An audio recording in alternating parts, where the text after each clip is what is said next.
Bonjour, au nom du Père et du Fils et du Saint-Esprit. Amen. De l'Évangile de Jésus-Christ selon saint Jean au chapitre 20.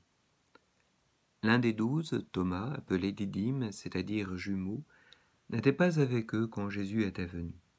Les autres disciples lui disaient « Nous avons vu le Seigneur ».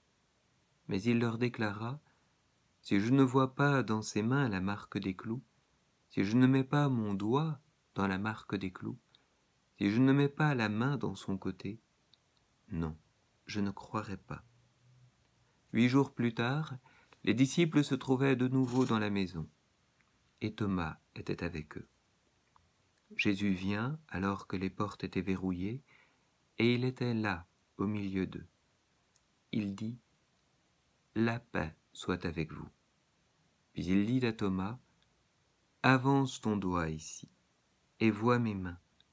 Avance ta main, et mets-la dans mon côté.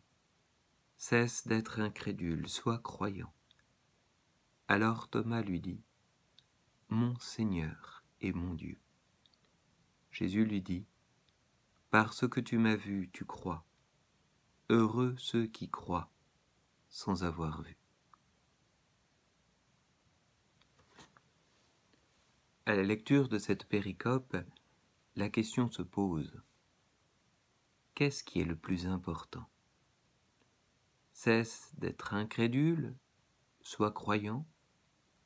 Ou alors cette première phrase qui est dite par Jésus, « La paix soit avec vous ». Car de toute évidence, les disciples ne sont toujours pas en paix. Oui, ils ont témoigné auprès de Thomas. Nous avons vu le Seigneur. Mais ils sont toujours dans la maison, les portes verrouillées. Ils ont peur.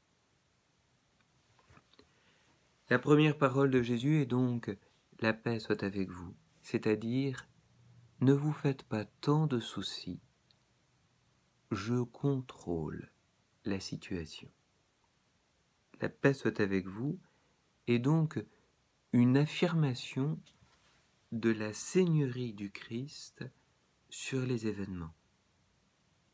Et quand il appelle à la foi de ses apôtres, il appelle à la foi en sa seigneurie, pas simplement à la foi en sa résurrection, dire « Ah, il est vivant », non.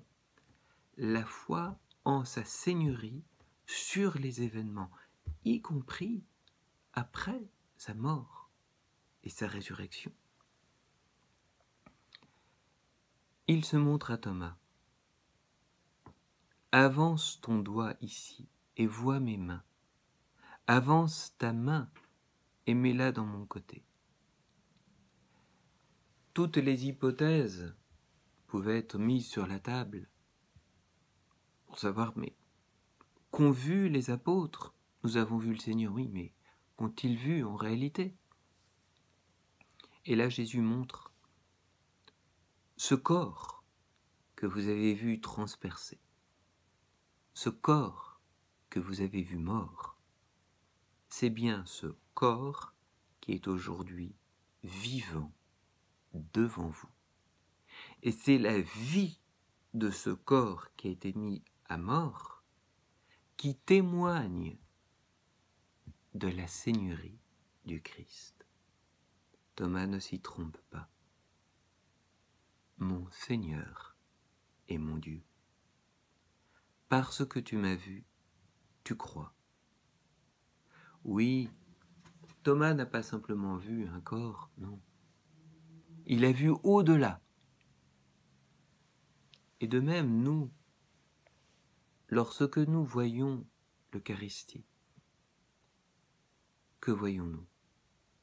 Nous voyons un morceau de pain, mais voyons-nous au-delà celui qui, aujourd'hui encore, se montre devant nous, devant nos situations de peur, et nous montre sa seigneurie sur les événements.